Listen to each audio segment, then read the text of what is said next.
Praise the lord. ఈరోజు దేవుని వాగ్దానము.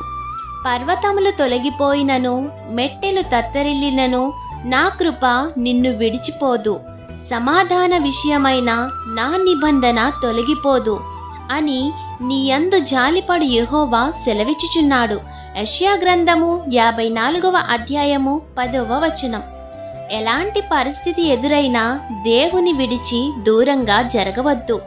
ఆయన కృప మీపై ఎల్లవేళలా తోడుగా ఉంటుంది. మన ప్రభువు గొప్పవాడు. ఆయన నీ చేయి విడువడు.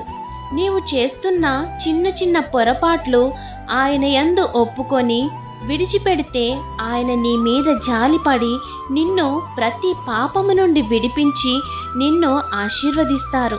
కాబట్టి ఆయన కృప మీపై ఎల్లవేళలా తోడుగా ఉండాలని కోరుకుంటూ దేవుని సువార్త పరిచర్యలో మీ సహోదరి.